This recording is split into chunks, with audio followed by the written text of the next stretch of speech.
Bismillahirrahmanirrahim. Alhamdulillahirabbil alamin. Wassalatu wassalamu ala sayyidina Muhammadin al-Fatih lima ulik wal khatir lima sabaq nasir haq bil haq wal hadi ila siratikal mustaqim wa ala alihi wa sahbihi haqqa qadrihi wa miqdaril azim. Subhanaka la ilma lana illa ma 'allamtana innaka anta alimul hakim. Rabbi syahli sadri wa yassir li amri wahlul 'uqdatam bil lisani yafqahu qawli wasaddih lisani wahdi qalbi bihaqqi sayyidina Muhammadin sallallahu alaihi wasallam. Allahumma zuqna fahman nabiyyin wa khidal mursalin wa irhamal malaikatul muqarrabin. Allahumma akna bil ilmi wa zaina bil hilmi wa akrimna bit taqwa jamilna bil afiyah ya arhamar rahimin ya fattah ya alim ya fattah ya alim. Iftah alaina fadhan ghariban. Allahumma inna nas'aluka ilman laduni musyrafa safi ya wahhab ya dhani. Wa sallallahu ala sayyidina Muhammadin nabil ummihi wa ala alihi wasallam. Alhamdulillahi rabbil alamin. Ma'asyiral hadirin rahimakumullah. Alhamdulillah, segala puji dan syukur kehadirat Allah Subhanahu wa taala yang masih memberikan kita suatu nikmat yang sangat besar, yaitu nikmatus sehat wal afiat. Dengan nikmat sehat wal afiat kita bisa dikumpulkan lagi oleh Allah Subhanahu wa taala di dalam salah satu tempat yang penuh barakah, tempat yang penuh rahmat, tempat yang penuh maghfirah dari Allah Subhanahu wa taala, insyaallah. Amin ya rabbal alamin. Salawat dan salam atas junjungan kita Nabi besar Muhammad sallallahu alaihi wasallam, serta para sahabatnya dan para pengikutnya ila yaumul qiyamah. Ma'asyiral hadirin rahimakumullah. Alhamdulillah, kita masih di dalam bulan Rabiul Awal, bulan kelahiran Rasul sallallahu alaihi wasallam. Maka kita mengingatkan lagi di dalam bulan ini untuk kita memperbanyak bersalawat atas Nabi kita Muhammad sallallahu alaihi wasallam, terutama yaitu salawat ba'dal asar. Ya, ada hari Jumat ba'dal asar, sebagaimana yang dikatakan oleh Nabi kita Muhammad sallallahu alaihi wasallam, man shalla samanina marrah ba'dal asar ya ghufira Allah sab'ina marrah. Nah, kama qala Nabi sallallahu alaihi wasallam, maka dikatakan oleh Nabi kita Muhammad sallallahu alaihi wasallam, barang siapa yang bersalawat atasku, katanya, yaitu 80 kali setelah ba'dal asar, maka Allah akan menghapuskan yaitu 80 tahun dosa. Dalam hadis yang lain katanya, as-salatu ala nur sirat wa man shalla alaihi yaumul jum'at thamanina marrah ghafira lahu dzunub thamanina ammah.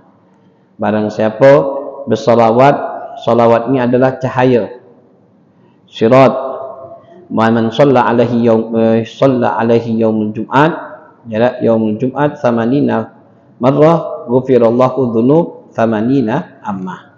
Barang siapa yang bersalawat atas Nabi kita Muhammad sallallahu alaihi wasallam pada hari Jumat 80 kali, maka Allah akan memberikan pengampunan 80 tahun dosa kita di sisi Allah Subhanahu wa taala. Nah, rugi bagi kita tidak mau untuk bersalawat atas Nabi besar Muhammad sallallahu alaihi wasallam. Nah, ma'asyiral hadirin rahimakumullah, sebagaimana kita akan lanjutkan pelajaran kita, bagaimana kita membaca di dalam kitab Musyafatul Qulub karangan Al-Imam Ghazali rahimallahu taala, menjelaskan tentang yaitu fi riyadhah sahwat nafsiyah. Ya, yang pernah minggu yang lalu sudah kita bahas tentang menceritakan Malik bin Dinar. Ya, Imam Malik bin Dinar ketika dia ke pasar Basrah, dia menginginkan buah tin, maka kepengen makan buah tin tersebut. Kemudian setelah dia ngomong sama pemilik buah tin tersebut, ini tukaran dengan sendalnya Malik bin Dinar. Ya, maka mungkin yang pernah kita jelaskan, masa sendal nak ditukarkan dengan buah tin, maka yang penjual tadi tidak mau, akhirnya pergi. Setelah pergi, ada yang ngabari, katanya, kau tahu siapa tadi itu? Tak tahu, katanya. Itu adalah Malik bin Dinar. Akhirnya dia ngomong dengan pembantunya tadi, dengan khodamnya, maka kau kejar Malik bin Dinar tersebut, kau kasihkan. Ini kan katanya, kau kasihkan, buatin ini. Kalau seandainya dia ngambil, engkau akan kemerdekakan katanya.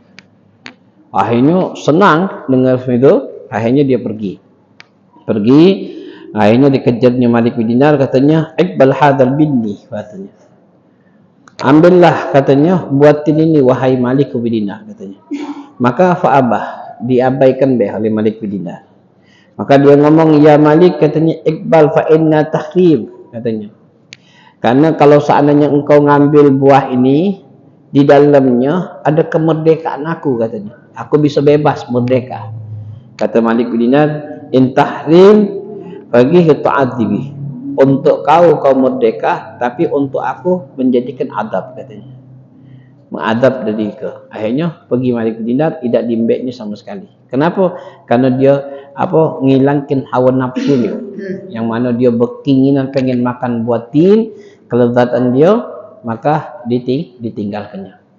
Nah ini subhanallah, mereka itu memang mencontoh daripada Nabi kita Muhammad SAW menghilangkan hawa nafsu. Nah, sampai dikatakan Yahya bin Mu'ad Al-Razi katanya rahimahullah taala, jahidun nafsa bit ta'at war riyadhah. Nah, jadi dikatakan Yahya bin Mu'ad Al-Razi radhiyallahu anhu katanya, haruslah kita bersungguh-sungguh nafsika bit ta'at war riyadhah.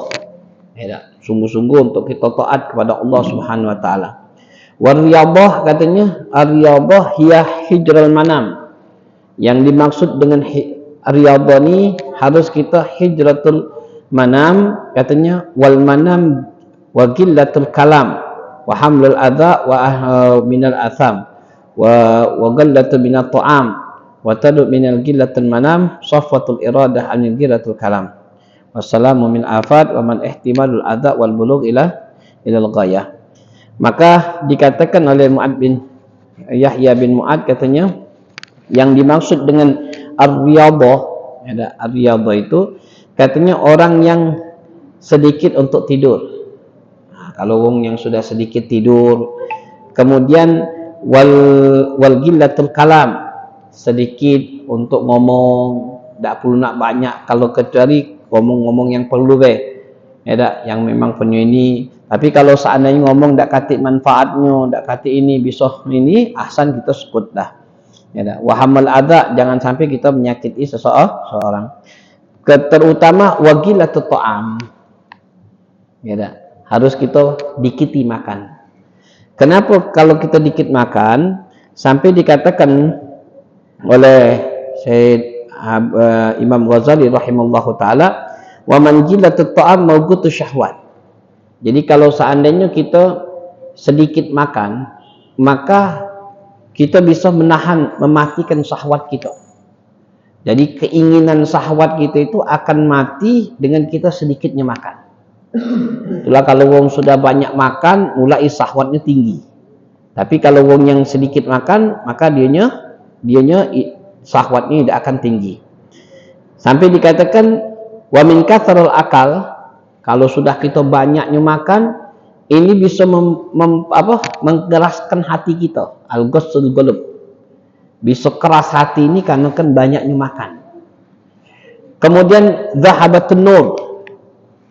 Nah, hilang daripada cahaya kita ya karena kebanyakan makan. Tapi kalau kita hikmahnya kalau bagi wong yang kenyang, yang ya wasaba' ba'id minallah. Sampai dikatakan wasaba' ba'id minallah. Ya wong yang kenyang itu bisa jauh sama Allah. Nah ini. Tapi dalam salah satu hadis Rasul sallallahu alaihi wasallam, nur fil qulubikum biju. Cahaya hati engkau dengan dalam keadaan lapar. Subhanallah. Wajahidul anfusakum biju wal atas. Nah, mujahadah. Ya dengan diri kita untuk apa? Untuk lapar dengan haus. Wa adi munkarah babul jannah biju. Ya, tak? Ada yang tempat gurah babnya surga itu bagi orang yang kumpul, bagi orang-orang yang lapar. Fa inna ajal dzalika kal ajal mujahid fi sabilih. Fa inna la sa'amal ahabbu ila Allah taala minal ju' wal atas. Dan tidak ada amal yang lebih disenangi, lebih dicintai oleh Allah Subhanahu wa taala kecuali orang yang lapar dengan yang aus. Nah, ini subhanallah. Kalau kita belum pernah merasakan laparnya, ausnya belum pernah. Ya, ini kalau kita perhatikan kan Sayyidina Abu Bakar Siddiq radhiyallahu anhu katanya mundur aslam tu katanya mawajad katanya mundur aslam ma bada sab'a katanya. Semenjak Sayyidina Umar tu masuk Islam, Sayyidina Abu Bakar Siddiq radhiyallahu anhu masuk Islam, dia belum pernah merasakan kenyang. Ya, belum pernah merasakan kenyang di dalam hidupnya. Nah ini subhanallah. Ya tak? Atau katanya aslam tu wajatu halawatul ibadah rabbi. Kasratul. Dikarenakan apa? Kasrul akal gilatul ibadah. Kenapa? Kalau sudah banyak makan, mulai sedikit ibadah, mulai kita malas. Ada aksar insan akal sagatun minal badan. Nah, mulai badan kita berat kalau sudah untuk banyak makan.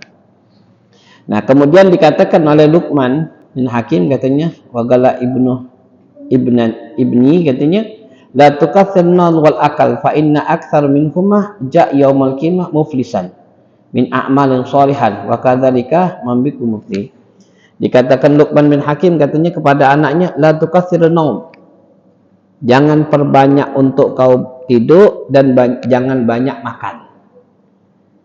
Ya dah, kita jangan banyak tidur dan jangan banyak makan. Kalau kita perhatikan ulama-ulama kita, ya tak? Kadang-kadang kita menanggapnya mungkin tidak masuk akal, tapi memang terbukti mereka itu kenapa mujahadahnya seperti Syekh Abu Bakar bin Salim. Syekh Abu Bakar bin Salim itu dia wudhu Isya untuk subuh.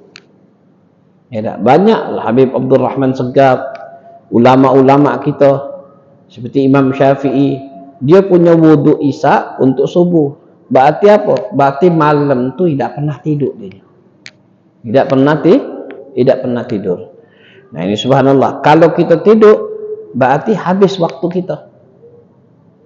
Kadang-kadang kalau seandainya kita fikirkan tidur tidak masalah kita bagi tidur mungkin banyaklah tidur di dalam aktivitas kita untuk ibadah kepada Allah. Nah ini. Jadi kalau wong yang banyak tidur katanya, ya tak? Atau wong banyak makan, fa inna aktsaru minhumah ja'a yaumul qiyamah muflisan. Maka kelak fil yaumul qiyamah mereka itu datang dalam keadaan muflis. Muflis ni wong yang dak katik harta, bangkrut. Kenapa dikatakan? Karena dari muflis di amali sholihat. Muflis daripada amal-amal yang soleh. Ya tak? Dia nak ibadah susah karena banyak makan. Kemudian kalau sudah banyak makan pasti nak tidur. Nah itulah. Jadi dianya amal ibadahnya dah katik sama sekali. Itulah kaget kelak fil yaumul qiyamah termasuk orang yang muflis. Nah, kemudian dikatakan oleh Nabi kita Muhammad sallallahu alaihi wasallam la tuminnul qulub bi kathrat ta'am wa syarab fa innal qalbul yamutu kazara'a idza kuthirul alihil ma. Dikatakan jangan sampai kita mematikan hati kita bi kathratul ta'am wa syarab. Ya, hati kita ini mesti dihidupkan. Tapi kalau kita matikan hidup kita dengan makan dengan minum, makan minum, maka hati ini akan mati. Sebagaimana katanya fa innal qalbul yamut, katanya hati itu akan mati seperti zara', tumbuhan. Nah, kalau tumbuhan tadi dikasih banyu, kebanyakan banyu, walaupun dia nyibat kata dia butuh dengan banyu, tapi kalau sudah banyak banyu, maka mati tumbuhan tersebut. Kan kita kalau punya tumbuhan, kita siram banyak-banyak, belum kering, sudah siram lagi. Lama-lama mati juga. Ya dah sekadar paling tidak kita siram pagi, mungkin sore kita siram lagi. Tapi kalau sudah banyak siram, mati juga. Nah begitu juga kalau kita sudah makan, minum lagi, duduk lagi, makan lagi, minum lagi, maka hati kita ini akan mati. Tumitul gulab. Kalau sudah tumitul gulab, nah sulit kita. Sampai dikatakan oleh Galaba'dum Salihin katanya, al-muddal kal qadrah tahtal gulab takrij. Al-bukhur yusallu kathratul bukhur. Ya tak, seperti asap. Nah, seperti asap di bukhur, ya tak. Karena sudah dianya berasap jadi hitam. Wa fi kathratul kalam kathratul akal wa qillatu faham minal ilmi fa inna batan yudhibul fatan. Katanya kalau orang sudah banyak makan juga katanya apa? Ini gillatul faham. Tidak mudah untuk nangkep. Ya, kalau orang yang banyak makan itu tidak mudah untuk nangkep untuk pelajaran itu, ilmu itu agak sulit. Nah, siapa yang ngomong? Yaitu Imam Ghazali. Kemudian katanya fa innal batan tudhibul fatan. Ya tak? Kalau sudah ibarat kata dia ngisi perutnya baik, maka hilang kecerdasan dia. Kepintaran dia itu akan hilang. Dengan apa? Karena banyaknya makan.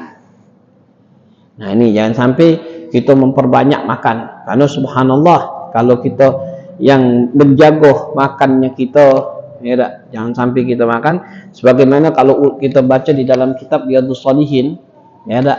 Bab zuhud dengan fugara. Mereka itu sahabat Rasul Shallallahu Alaihi Wasallam, kadang-kadang mereka itu tidak makan sama sekali, tidak makan sampai 2 hari, sampai 3 hari tidak makan. Nah, ini subhanallah, karena mencontoh Nabi kita Muhammad Shallallahu Alaihi Wasallam. Karena diceritakan oleh Yahya bin Zakaria, yaitu Nabi Allah Yahya alaihi salatu wasallam, anna iblis bada'un alaihi mu'alliqat faqala ya Yahya ma hadha wa qala syahwat allati ushidu biha bani adam. Qala ya hal tajidu li fi syai'? Qala la illa innakum syaba' dzalikal lail fa thagalana ani salat. Wa qala Yahya alaihi salatu wasallam la jara anna la asba' ba'daha abadan. Wa qala iblis la jara annahu la tasha ahadan abadan fa hadza lam yasba' fi umruhu illa layl fa kaifa faman la ya'ju fi umruhu lailan thumma taba'a ila ibadah. Maka pernah diceritakan Nabi Allah Yahya itu pernah melihat iblis laknatullah. Jadi dia membawa suatu macam apa bawaan, kalau kita di lembaran. Maka Nabi Allah Yahya tadi ngomong, wahai iblis, katanya apa yang kau bawa? Aku bawa ini syahwat, katanya, alladzi tusbini Adam. Ini syahwat aku bawa untuk Bani Adam, katanya. Untuk dia, apa itu katanya? Ini untuk Bani Adam, aku mengodah Bani Adam biar dia banyak makan dengan syahwat tersebut. Makan banyak, kenyang perutnya. Nah, akhirnya apa katanya? La tajju fiha syai' la'anna inna saba' lailan. Kalau orang yang sudah kenyang, kata iblisnya, sudah mulai untuk ibadahnya malas, untuk solatnya malas, untuk apa-apa yang malas. Maka kata Nabi Allah Yahya, wallahi katanya, la saba' katanya, ba'daha katanya. Wallahi katanya, aku tidak akan kenyang katanya ba'daha abadan, selama-lamanya. Aku tidak mau kenyang selama-lamanya. Berarti Nabi Allah Yahya setelah dia dapat cerita dari iblis tadi, katanya, orang yang kenyang inilah yang akan bisa menjerumuskan dia, ya, untuk lupa sama Allah. Maka Nabi Allah Yahya ngomong, wallahi katanya, aku tidak akan mau lagi makan, yaitu sampai kenyang dan selama-lamanya. Jadi Nabi Allah Yahya itu kalau sudah makan sedikit deh. Maka iblis juga ngomong, nyesal iblis. Kata iblisnya, la ansahu ahad abadan. Wallahi katanya, aku juga tidak akan memberikan nasihat lagi pada Nabi Allah Yahya selama-lamanya, katanya. Nah, ini kan iblis kan bawa untuk ini. Kalau kita nih namanya tuh perangkap lah, ya tak? Perangkap mana untuk manusia itu akan mengikuti. Jadi perangkap biar dia mengikut iblis. Nah, ini Nabi Allah Yahya ngomong, wallahi aku tidak pernah, katanya. Nah, faman lam yasba' fil umhu illa lailah. Katanya, aku tidak pernah merasa kenyang kecuali pada suatu malam itulah, katanya. Selainnya aku tidak pernah merasa kenyang ketika aku setelah dikabari oleh iblis laknatullah. Nah, sebagaimana yang dikatakan oleh Sayyidina Abu Bakar, katanya, wallahi, katanya, semenjak mundur fil Islam, katanya, semenjak aku masuk Islam, tidak pernah aku merasa kenyang perut aku ini. Begitu juga Nabi Allah Yahya alaihi salatu wasallam. Kemudian juga dikatakan, katanya, aidan Yahya az-Zakaria alaihi salatu wasallam sab'a marra min al-khubus min as-sa'ir fanama tikalai warada fa ahyallahu ta'ala ilahi Yahya hal wajadta ad-dar ila khairil laka min ad-darihi aw wajadta jawari huwa khairul laka min jawari wa azza wa jal law attara ala firdausin wa atlaq ala jahannam itlaq wa baka wa sadiqal bidumu wa laistul hadis badalul mamsuh. Maka dikatakan juga ketika Nabi Allah Zakaria, ya, Yahya an-Zakaria alaihi salatu wasallam, pernah dia sekali, katanya, makan tuh kekenyangan, khubus minyak syair, daripada gandum, ya, pana balai, pada tidurnya nyenyak. Kemudian warada ahyullahu, kemudian diwahyukan oleh Allah Subhanahu wa taala, Yahya, katanya, ma wajadtud dar ila khairid dar, apakah engkau ingin mendapatkan tempat yang lebih bagus, lebih baik daripada tempat yang engkau akan engkau tempati, katanya. Maksudnya yaumul kiamah. Mawajarahul, katanya, dan engkau tidak akan mendapatkan suatu kelezatan kecuali kelezatan yang akan datang ketika engkau terbitnya matahari di dalam surganya Allah Subhanahu wa taala. Nah, mendengar ucapan seperti itu, Yahya tersebut, Nabi Allah Yahya, katanya, merasa menyesali tentang apa? Tentang kenyangnya perutnya tadi untuk malas beribadah kepada Allah, sampai dia menangis. Kabada dudubuk wal hadid dan nafsuh, sampai diusapnya daripada air daripada wajahnya tersebut. Saking menyesali daripada perbuatannya. Baru dia sekali cuman makan, ya, makan roti cuman 7 kali, ya, wasab sab'a minal marrah, ya, dia masuk kenyang suatu harinya. Nah, kenyang baik repot. Kalau kita setiap hari kenyang, kalau makan kita ini kalau belum kenyang belum nak berhenti, ya. Nah, ini subhanallah, kalau kita perhatikan para ulama kita, para contoh para nabi-nabi kita, mereka itu tidak biasa kalau lapar itu sudah terbiasa. Ya, seperti Nabi kita Muhammad sallallahu alaihi wasallam ketika perang Khandaq itu kan, ketika nak Rasulullah membuat Khandaq, maka Rasulullah itu mengikat kain di perutnya itu, katanya, ketika nak begawi gotong royong, Rasul sallallahu alaihi wasallam itu tidak makan sampai 3 hari. Masih kuat untuk ibarat kata untuk begawi sama dengan para sahabat. Nah, ini subhanallah, mereka memang merasakan kelaparan tersebut itu luar biasa. Karena apa? Karena lapar itu salah satu manfaatnya sangat besar di sisi Allah Subhanahu wa taala. Nah, sampai dikatakan fayam bagulil akil, katanya, anaya kama min syahwatun nafsi minaju, katanya. Katanya, sebagusnya bagi orang yang berakal, jangan sampai kita tomak dengan nafsu, ya, dengan kita nafsu, ya, wan nafsu biju, hendaknya haruslah kita buat nafsu kita dengan lapar. Fa idza jaa ja'adullah, kalau sudah kita lapar, ya, lapar ini bisa menjadikan kita, ya, kita untuk mempermudah untuk kita menjauhkan daripada syaitan, ya. Jadi termasuk musuhnya Allah itu yaitu syaitan, ya. Nah, syaitan musuhnya kita adalah aduwullah, musuhnya Allah. Bagi siapa? Bagi orang yang lapar. Jadi kalau sudah lapar, syaitan itu tidak akan bisa masuk wasilah untuk masuk. Wa inna wasilah syaitan itu syahwat wal akal wal syarab. Ya, wasilahnya syaitan itu karena sebab nafsu makan dengan minum. Nah, kalau kita sudah tidak banyak makan, tidak makan minum, maka syaitan itu tidak akan masuk di dalam diri kita. Kenapa dikatakan inna syaitan yajri min ibnu Adam mujarrid dam? Jadi syaitan itu bisa masuk di antara ibnu Adam itu disebabkan dari darah, ya, dari aliran darah kita. Nah, kalau darah ini, fayagadul mujaharabah biju. Darah ini tidak akan kita mengalir kalau sudah perut kita lapar. Nah, lapar itu syaitan itu mulai malas untuk dianya untuk menggoda karena tak katik tenaga sama sekali. Sampai dikatakan inna aqrabun nasu ilallah ta'ala yaumul qiyamah man talah ju'i wal atas. Nah, ini subhanallah. Dikatakan oleh Rasul sallallahu alaihi wasallam katanya aqrabun nas, paling dekatnya manusia itu kepada Allah Subhanahu wa taala kelak fil yaumul qiyamah, orang yang paling panjang, maksudnya orang yang paling sering banyak lapar dengan aus. Nah, bingung gitu ya tak? Wong yang sering galak lapar, galak aus sepanjangan itu wong yang paling dekat sama Allah. Tapi wa'adhamul muhlikat ibnu Adam syahwat wal batan. Yang paling besar ya tak, celakanya Bani Adam, rusaknya Bani Adam dikarenakan syahwat wal batan.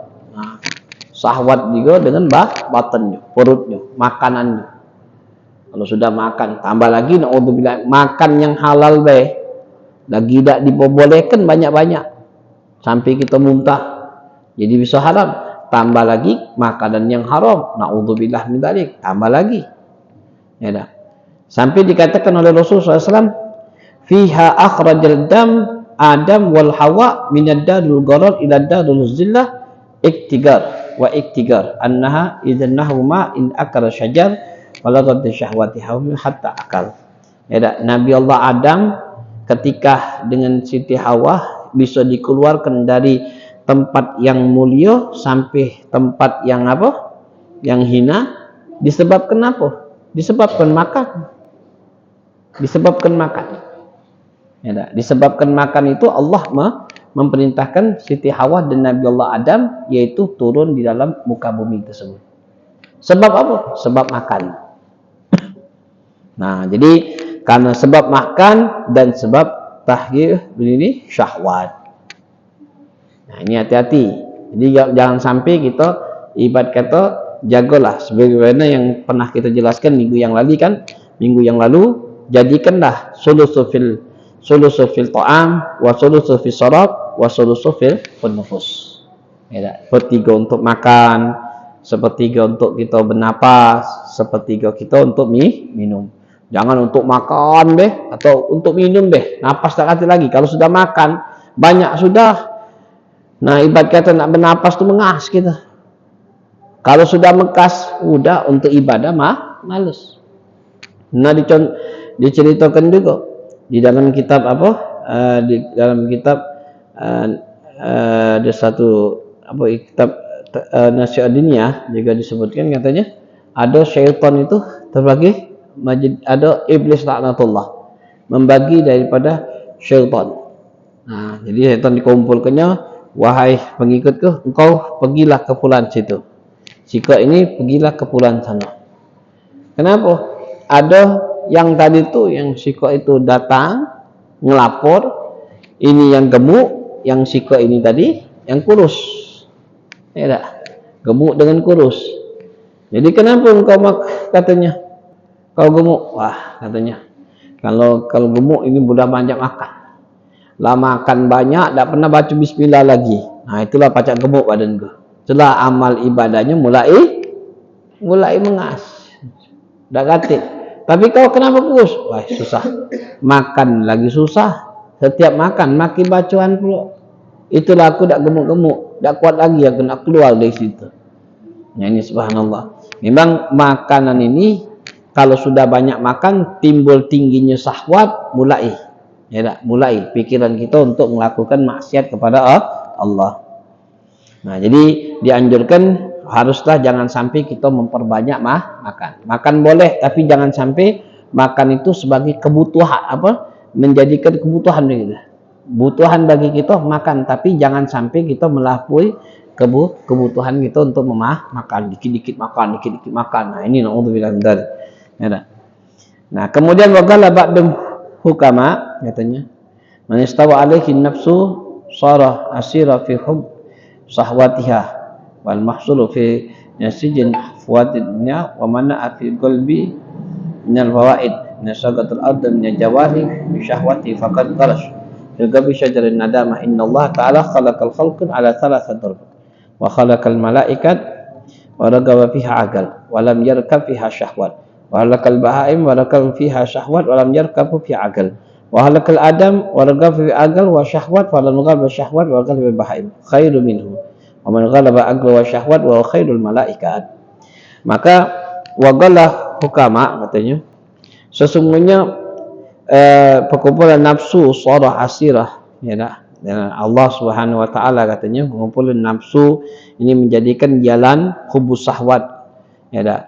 Maka sesungguhnya Allah, ya dah, Allah itu menjadikan ada minas syahwat faqad ghabasa fi qalbi syajaran nadamah. Ya dah. Jadi Allah itu ketika memberikan kepada bumi itu jawari syahwat faqad arasa fi qalbi syajaran nadama innallaha ta'ala khalaqa. Karena Allah itu menciptakan makhluk, ya dah. Sesungguhnya Allah menciptakan makhluk itu ada tiga katanya. Yang pertama Allah menciptakan malaikat. Ya dah. Allah menciptakan malaikat. Malaikat itu diberikan oleh Allah Subhanahu wa ta'ala akal, tapi dan Allah tidak memberikan malaikat itu syahwat. Allah berikan malaikat itu akal, tapi Allah tidak memberikan syahwat. Kemudian kalau bahaim yaitu Allah memberikannya, menciptakan dianya. Bahaim tadi itu hewan tadi yaitu syahwat, tapi tidak diberikan oleh Allah akal. Jadi kebalikan daripada malaikat. Nah, yang ketiga yaitu Ibnu Adam. Ibnu Adam ini Allah berikan dia akal dan Allah berikan dianya nafsu. Nah, kalau seandainya Ibnu Adam tadi ya tidak bisa menggunakan daripada akalnya, lebih condong daripada syahwatnya, berarti lebih mulia daripada bahaim. Berarti bahaim itu, hewan itu lebih mulia daripada manusia. Kenapa? Karena dia tidak menggunakan akalnya. Banyaklah menggunakan syahwatnya dibandingkan akal. Berarti masih mulialah bahaim dibandingkan mana? Manusia. Nah, begitu juga sebaliknya. Kalau seandainya orang itu lebih mengutamakan, ya tak? Dia bisa menggunakan syahwatnya, bisa diaturnya, ya tak? Dan akalnya bisa digunakan, maka dia bisa melebihi daripada malaikat. Dia bisa melebihi malaikat. Kenapa? Karena dia bisa mengatur syahwatnya dan dia bisa mengatur akalnya. Kenapa? Karena dia bisa menjaga dua-duanya. Tapi kalau malaikat yang tidak melakukan maksiat, ya wajar karena tidak katik nafsu. Tapi kalau manusia yang bisa gunakan dirinya, maka dia lebih afdal daripada malaikat. Itulah para nabi derajatnya lebih tinggi daripada malaikat. Nah, insyaallah kita akan teruskan lagi minggu yang akan datang, masih pembahasan sedikit tentang hawa nafsu yang mana mengikuti daripada syaitan. Baru kita akan bahas tentang masalah al-ghafil, yaitu orang yang selalu lalai kepada Allah Subhanahu wa taala. Insyaallah Allah Subhanahu wa taala memberkati majlis kita dan ditambah keimanan kita, dan insyaallah Allah Subhanahu wa taala mengabulkan seluruh hajat kita zahir batin, amin ya rabbal alamin. Rabbana zalamna anfusana wa illam taghfir lana lanakuna minal khasirin. Rabbana atina fid dunya hasanah wa fil akhirati hasanah wa qina adzabannar. Wa sallallahu ala sayyidina Muhammadin nabiyil ummi wa ala alihi wasallam. Walhamdulillahi rabbil alamin.